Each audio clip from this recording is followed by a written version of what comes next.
Nearly 50 years ago, when you could still buy an old tube TV with an adjustable antenna, Honda introduced a sleek and sophisticated new sport coupe to their lineup called the Prelude. Now, the Prelude quickly gained a legacy of innovation philosophy internally because every model of the Prelude introduced a new technology for the Honda lineup. This iconic first generation was the first Honda to get a sunroof. They followed it up with the second generation, 1983, which was the first Honda to get pop-up headlights. And then, of course, there was the third generation Prelude, which got four-wheel steering that really improved the handling dynamics. And then, of course, there's the quirky fourth generation model, which was the first Honda vehicle to get their patented VTEC technology. But last but not least, there's the fifth generation model, which introduced their active torque transfer system. When combined with the VTEC technology, it really produced the best handling Prelude ever. Now, thankfully, for 2026, the Prelude is finally back, and just like its predecessors, this model is following that legacy of innovation philosophy, because what you're looking at here is the first ever electrified Prelude. It borrows the same two-motor hybrid system from the Civic Hybrid, while at the same time, it also is the first Honda model that combines that two-motor hybrid with the componentry from the Civic Type R, like the brakes and the suspension. So as you can see today, we are here in Long Beach, California, because we're finally able to preview the full production version of the 2026 Prelude. So now that we're doing so, let's go ahead and take a comprehensive first look.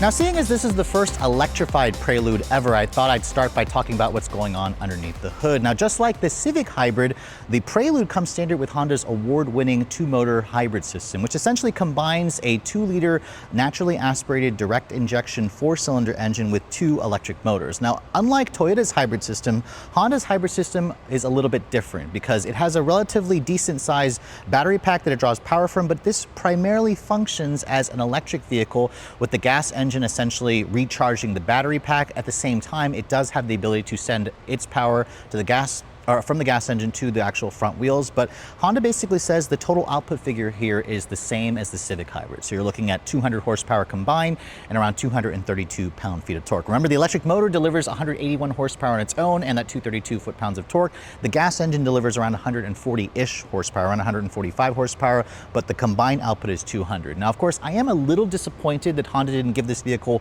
more power, because if you guys remember, the 5th generation Prelude, the last model year, offered 200 horsepower from its VTEC 2.2-liter engine, but this has significantly more torque. It all goes out through an eCVT. Now, it's technically a direct drive transmission, but it functions like an electronic CVT. It has 8 virtual gear ratios and a new S Plus drive mode that essentially creates those gear shifts along with a synthesized sound. We should be driving this vehicle sometime early next year, but Honda says they've really worked hard to give this vehicle that visceral sensation that Preludes have had in the past. Now, of course, all Preludes remain front-wheel drive vehicles, and while they weren't ready to talk about final fuel economy figures just yet, just know that this powertrain in the Civic Hybrid can get up to nearly 50 miles to the gallon. Now, obviously, I expect the Prelude to be a lot less because of the aerodynamics and perhaps even the increased weight and the more performance aspirations of this vehicle, but again, it should also be the most fuel efficient in addition to the most powerful Prelude ever. Now, sadly, of course, there is no manual transmission. I was kind of already accepting that because manuals just simply don't sell. But the company wasn't ready to talk about performance figures just yet, but just know we've tested this powertrain in a Civic Hybrid, and it can easily do 0 to 60 in the low 6-second range. So I would expect this car to be around there, if not a little bit faster. They didn't talk about the curb weight figures just yet, but a Civic Hybrid hatchback, like a Sport Touring, is around 3,300 pounds. So don't be surprised to see the Prelude to be either around that weight or maybe even slightly heavier. It really depends on, how Honda has set this chassis up, because this is riding on the same architecture, of course, as the Civic. Now, closing the hood, which as you can see is supported by a prop rod, let's go ahead and talk about the exterior styling. Now, we first got our taste on the Prelude's design back at the LA Auto Show in 2023 when it was basically just known as the Prelude concept. This is the production form, as you can see, and Honda has stayed true to that iconic prototype or concept. You can see the front fascia is very, very distinctive. It has kind of this really long nose design with these kind of swoopy headlights, which, as you can see, the light signature has changed compared to the concept car. The concept had an LED light bar that went across down the middle where that grille area is. As you can see, Honda removed that. There's actually a functional mail slot opening there for the grille that allows air to pass through. The headlights, you can see, have this distinctive LED daytime running light, which includes LED turn signals.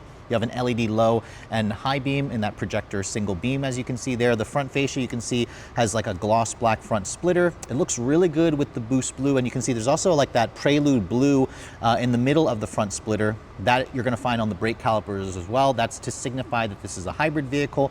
There's also some well-integrated parking sensors. No 360 camera on the Prelude. That's a feature that I was kind of hoping Honda would add.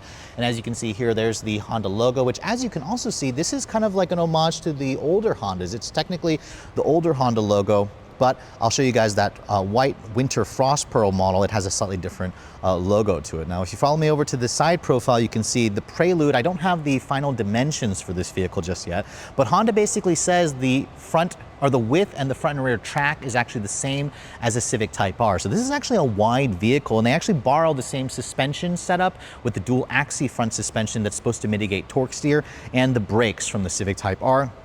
Honda did say that the wheelbase of this vehicle is a little bit shorter than the Type R's. The Type R has like a 107-inch long wheelbase, so they didn't say how much shorter, but overall lengthwise, they don't have those final dimensions yet. This is actually a relatively big vehicle. It's deceiving because in pictures, you don't think it's that large, but it kind of gives me more Accord Coupe vibes. When I look at it, I would probably estimate at least 180 inches whenever Honda gives us that final figure there for the dimensions. Now, in terms of the wheels, you can see all Preludes will come with a 19-inch wheel as standard. That's technically an inch smaller versus the concept car, but they still look really nice. These are a multiple spoke with a Berlin black finish. The rotors, you can see they're the same rotors from the Type R, 13.8 inches in diameter at the front, slightly smaller, 12 inches at the rear, clamped down by a Brembo 4-piston blue painted caliper, as you can see, that also has the Prelude script on it. The wheel and tire package looks nice. The wheels themselves, they're a 235 by 40 R19 wheel. So a relatively good sized wheel and tire package. It looks good with the rest of the body lines of the Prelude. I love the full paint finish. There is a slight gloss black along the side split or side rocker panel there.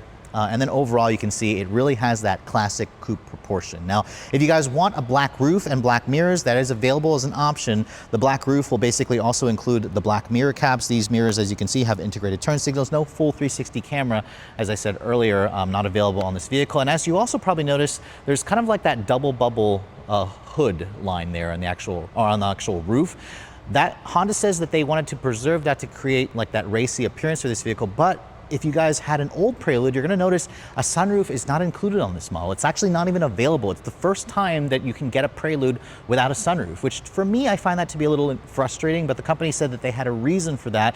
And you're gonna notice, and that's what you're gonna notice is the roof line for this vehicle, or the roof in general, the panel is small. And that's because this vehicle is actually a liftback. I'll open up the cargo area and show you guys that momentarily. Now, as you can see, looking at the back of the vehicle, this is, again, the standard way that the Prelude is going to be offered. It's just going to be offered in one fully loaded trim level, and it has a lot of new styling elements that we haven't seen on some Honda products. As you can see, it's got the older Prelude script there that's actually black, gloss black, combined with the new Honda logo or the script that's basically spelled out at the back that they first introduced on the Prologue. You can see it has that trendy full LED light bar. And as you can see back here, without the rear spoiler, which is on that winter frost model, which we'll show you guys momentarily, it looks a little bit naked. So I would personally add that spoiler. Down here on the rear bumper, you can see you have that blue accent line through the middle, just like you have in the front, along with a slightly more aggressive rear diffuser that's painted gloss black. Again, it looks really nice with the boost blue. You have integrated parking sensors, backup camera.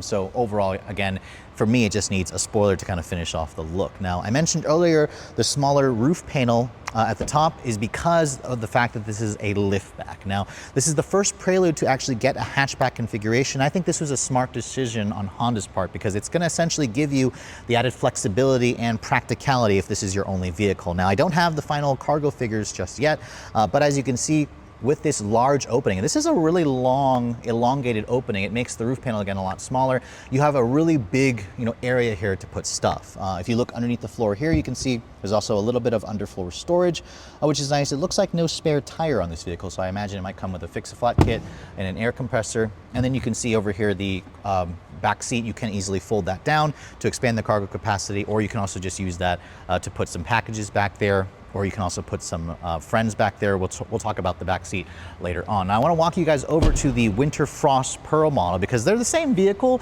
but this model has some of the accessories that you can get from the factory. Now, we'll start off at the front of the vehicle so I can show you guys a couple of things here. This model actually has a different, more aggressive front splitter, which is definitely going to give it an even more Type R look to it.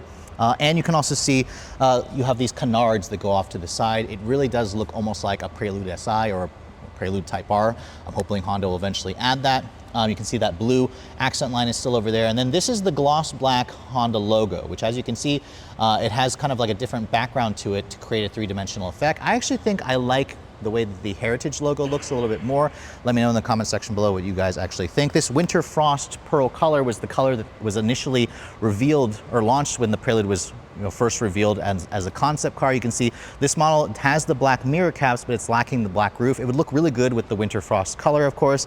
And you can see these are the 19-inch accessory wheels that you can get that have a different style design to them, along with like a chrome like strip there in each of the spokes. It kind of adds a little bit more texture if you guys don't like that. You can also see this model has this interesting addition here where it has this functional vent that allows air to pass through. Again, that's all for aerodynamics. So I imagine that's part of the side sill extension that this model also includes. It would look really good with the black painted roof. I still kind of wish this car had a sunroof. Now, over at the rear, I love this spoiler back here. I was mentioning earlier the blue one looked a little bit naked. This, again, fixes that, although I would love to see it with a body colored option as well. The rear bumper also has a little bit more, I believe, aggressive splitter design here when you get the body kit package. But overall, what it's just missing for me to finish off the look are dual chrome exhaust tips. Again, that's kind of like an older design theme here, but I really would have liked to see some kind of visible exposed exhaust. Now, opening up the cargo area on this one, you can see, just to show you the flexibility, Honda loaded this model up with a decent sized roller bag and some golf clubs. Now you do obviously have to fold the seats down, but I would estimate, a Civic hatchback offers around 25 cubic feet. It expands to around just under 50 cubic feet. I wouldn't be surprised to see this model do something similar to that. Now obviously it doesn't have the same height as a Civic hatchback, but because the Prelude is so long and you can fold down those seats, it really does increase the practicality tremendously, and it makes, driving this vehicle as your only vehicle a lot easier. Now, once you're done drooling over the exterior of the all-new 2026 Prelude, let's go ahead and finally talk about the interior, because that's something that Honda didn't really show until now. This is, again, the full production spec of the interior, and Honda is only going to offer the Prelude as one well-equipped trim. So all of them will essentially come with their leather bucket seats. These seats, as you can see, are unique to the Prelude. It's got the Prelude badge embossed into the actual head restraint. The seats themselves have a little bit more aggressive bolstering, which, by the way, the bolstering, Honda tells us, is actually more aggressive on the driver's side, which is kind of natural considering you need this seat to hold you in place during aggressive cornering. Although Honda, again, specifically says they've tuned the Prelude to be a GT vehicle. Now, I am a little surprised to see that this vehicle doesn't have power seats. The seats themselves have like a 6-way manual adjustment, which, as you can see, it reclines forward and back. The seats are also heated. With no power seats, you don't have any memory seats, but again, that should help to reduce the cost and complexity and also keep the weight into check. This interior color is like a white and blue two-tone design. I actually love the way this was done with the white outer portion with the inserts that are kind of like in this dark navy blue, along with the white that you find on the dash and on the door panels. It creates a sleek and sophisticated ambiance that I think works. You can also get it with a black interior. This white and blue two-tone is only available on this white exterior color and the boost blue. So there are 5 colors total available, but this is the only color. These are the only 2 colors that can get this kind of lighter interior color option. Now, once you get inside the vehicle, the Prelude is a low sports coupe, but once you're inside, this is where I'm actually surprised to say that the seats are really, really comfortable. The leather feels really plush. They hold you in place just perfectly, at least for somebody of my body type. And then looking at the key fob, you can see this is Honda's current intelligent access key. It has your usual buttons here for lock, unlock, remote start. You can also pop open the trunk, although it's not a power liftgate. And there's also a panic function as well. So this key, pretty much the same as every other Honda. And because this is a hybrid, I guess I can actually start the vehicle up. You basically just put your foot on the brake, the car will turn on, and it'll just say ready in the instrument panel, and it also will show EV in the instrument panel. And that's because, again, remember, this vehicle primarily functions as an electric vehicle, and then it has a gas engine that'll recharge the battery pack as you drive, or supply some power as well whenever you are driving the vehicle at higher speeds. Now, looking at the rest of this interior, some of you may just find it to be very familiar to the current generation Civic, but there are a couple of differences here to make this vehicle feel a little bit more special. First of all, the material quality. The Prelude's always been more of a premium vehicle, and again, Honda wanted this to be kind of a GT car. The upper dashboard or door panel materials are soft touch injection molded plastic. There's more of that leather here and here, as you can see. The door handles have a silver painted plastic look to them. The window controls, they are one touch up down for both the windows. They have that high quality switchgear. I would have liked to see power folding mirrors on this vehicle, but as you can see, it's got a lot of the new Honda switchgear, which is nice. The dashboard itself has a soft touch injection molded plastic, the same material from the door panels onto the dash. And then you can see here, there's almost like this kind of suede Alcantara look material here, although it's technically a leather, but it looks like suede with the Prelude badge there stitched onto the dash with the contrast stitching. It certainly looks very nice, looks upscale. You also have the, honeycomb look to the vents, which have this little toggle that allows you to manipulate the air. All of them come with their dual zone climate control function, and you also get 3-level heated seats, but no cooled seats. I would have really liked to see cooled seats offered on this car. And you also have a wireless phone charging pad here with 2 USB-C charging ports. This area here, as you can see, has the transmission selector. With your drive mode selector, there's a total of like Comfort, GT, which is kind of like a balanced normal mode. There's also a Sport, and then if you scroll up again, there's an individual mode. If you push the Sport Plus button, that actually will change that little power meter to a tachometer, which if you do that, you can see it wakes the engine up. It gives you the tach. The engine will idle there, of course. It's going to create those simulated shifts, 8 virtual ratios. At least that's what Honda tells us this will do. We'll have to wait until we actually drive this vehicle to find out. Now, looking at the steering wheel, as you can see, the steering wheel is also new. I really love the design of the steering wheel with the flat bottom look. It's got the contrast blue stitching. It's got these metal paddle shifters that controls the regen braking, of course. And then it also has this kind of like racing stripe here. I would have liked to see this actually blue. All Preludes come with impressive tech as well. You have a fully digital 10.2-inch cockpit display, which is slightly customizable. You can see if I switch between the drive modes, it turns into red when you have it in sport and individual mode. And then all of them also come with a 9-inch display here, which includes a volume knob, of course. It has wireless Apple CarPlay and Android Auto. You can see my phone is already connected. This is pretty similar to what you find in the Civic. And then if you want to put it in reverse, that'll show the backup camera. I'm not going to do that right now because I'm kind of sitting here in this studio. Overall, though, this is kind of where I think Honda could have pushed the envelope a little bit more, but the Prelude is a small vehicle, so it doesn't really necessarily need to have, I guess, the bigger screens and whatnot. Material quality, however, seems pretty good, and I think a lot of people are going to, find this interior to be pretty familiar when you first get inside. Now, looking at the rest of this interior, you can see the glove compartment. If you open that up, it's a bin style. It's damped but not lined with felt. It's not the biggest glove box, but you do have, again, a pretty deep cup holder area over here, along with this padded center console. If I open that up, you can see it has a decent sized center console storage area, but the USBs are going to be located over here. And then because this vehicle lacks a sunroof, you can see the headroom space is actually not bad. It's got that double bubble design where it kind of allows you to have more headroom over where the passengers or the heads of your passengers are going to be. You also have some LED map lights in here. Not really much, at least from what I'm seeing now in terms of ambient lighting. Honda doesn't really do that. They kind of reserve that for Acura, but audiophiles are at least going to appreciate the fact that every Prelude comes with their 8-speaker Bose premium sound system, which should sound good compared to other Honda models that have the Bose system, although the speaker count is a little bit less because it's technically a smaller car. But let's go ahead and hop into the backseat area for the Prelude, and I think this is one of the reasons why Honda doesn't offer power seats, because to get back here, you basically pull up on this little lever, which, as you can see, will flip the seat forward. However, it's also supposed to slide the seat forward as well to give you more space. For some reason, Honda says this is the way it's supposed to be, so you have to pull on this lever to push the seat forward. Now, I really hope that they eventually fix that, because that's a little unacceptable to me. But getting back here into this area, as you can see, it doesn't actually come back all the way to showcase the legroom, but Honda did say that you have around 32 inches of legroom back here. I also am noticing they cheap out on the backseat area because it doesn't have the same leather from the front seats. Instead, you have this kind of cheaper black cloth. It's kind of similar to what Honda does in the Type R, to be honest, but as you can see, this being a 2+2 vehicle, the legroom space, obviously with the seat up like this, it's not really showing a true representation. This is not my driving position, but you could theoretically put shorter adults, because I could move the seat back a couple more inches, it'd be fine. What I am noticing right away is the headroom space. There's not really much headroom back here. I'm only 5'7". My head is literally up against the glass. This would be not too comfortable if you hit a bump and your head's gonna slam right into the glass. I also noticed the headrests. There's no headrest back here, so I find this to be a little unacceptable, and I imagine it's like this because if they did put headrests back here, it would intrude on the rear visibility, which is actually really excellent. So these back seats very much are just designed for kids, packages, people you don't like. Material quality back here isn't also great. It's all hard touch plastic. There's not even any kind of armrest here or armrest here. There's like this little plastic area here, no rear seat air vents, no USBs, no heated seats, obviously. It would have been nice to at least include like a little fold-down armrest here. That would have been nice as well. You do have, however, storage pockets in each of the front seat backs, so that's nice. But as you can see, the back seat area, while Honda says there's 32 inches of legroom back here, this is tight. Really tight, even by sport coupe standards. At least the legroom is fine. It's the headroom and the lack of a headrest that would probably not, or keep me from wanting to sit back here even on shorter trips.